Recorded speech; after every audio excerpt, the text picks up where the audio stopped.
My name is John Claylow, and I want to be a teacher. Whenever I tell people that I want to be a teacher, it's always followed by, oh, that's so great. That's such an important job to have. We need more teachers. But they always have a but. But that won't make any money. How are you going to live with that job? How will you survive and support your family? Being a teacher isn't about making money. It's about making a difference in the future of our children. I want to be a teacher because I want to help people grow as individuals and fulfill their full potential.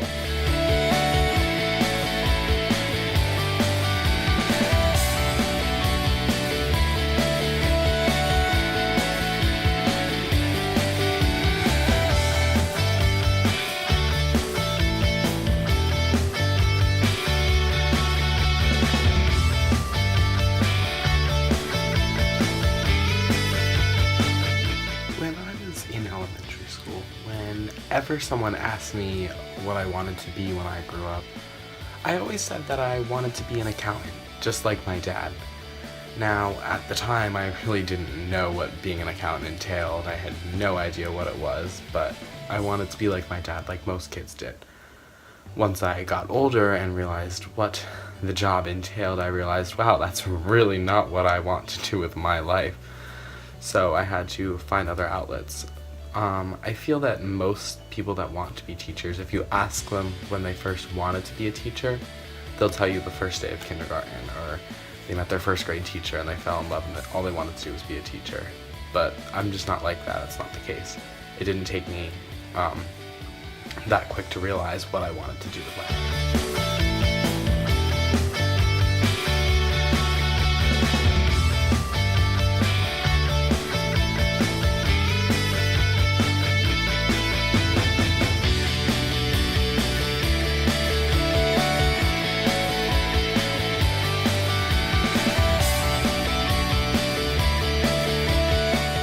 I think the first time that I wanted to be a teacher was probably when I was at Toms River Intermediate North in 8th grade. It was the first time I really expressed any interest in the profession.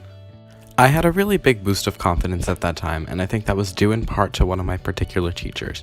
Mr. Rebold was an 8th grade algebra teacher, and he was the teacher that everyone crossed their fingers and hoped to get at the beginning of every school year.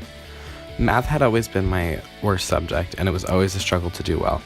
But with him, it was something different. He would push each and every one of his students to their limits so that they were able to understand the concepts fully. I remember the class was extremely hard and frustrating, but at the end of the year, I knew more than I ever had in math, and I understood it well.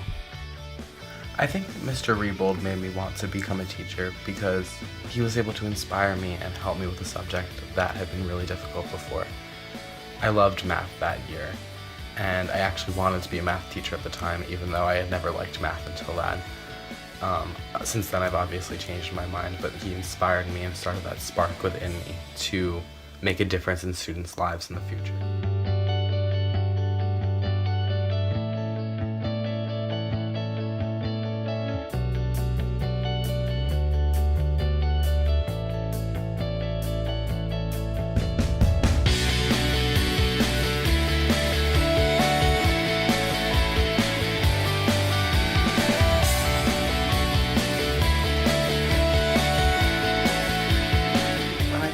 High school, I wanted to be really involved so that I could make the most of my 4 years.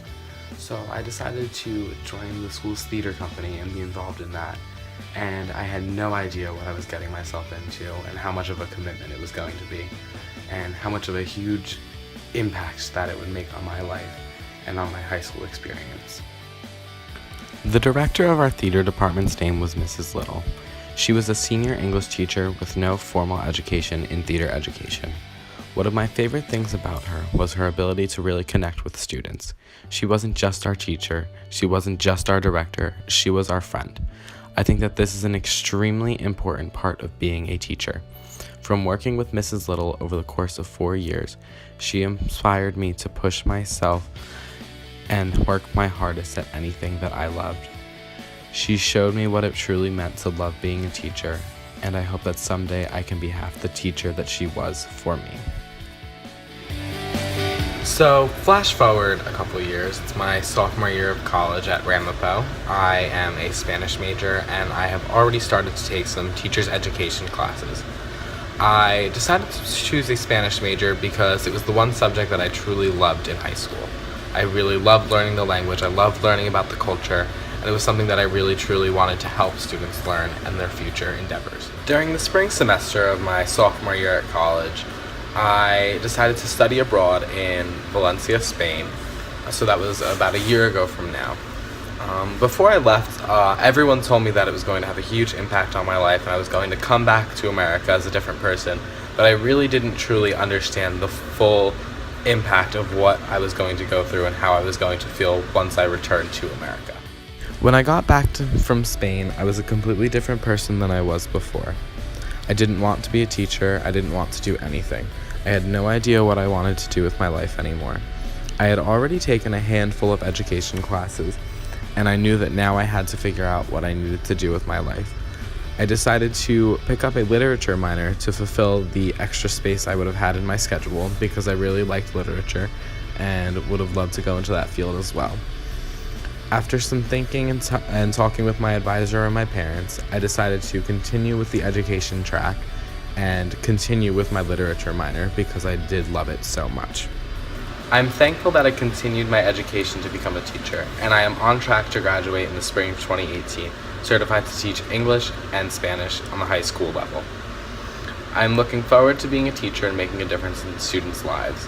This is something I've wanted to do for the past 8 years, and I cannot wait for that dream to come to fruition. Everyone's life is a story, and this is just a tiny piece of mine. I hope to take this tiny piece and build it into so much more so that I can impact the lives of many people around me.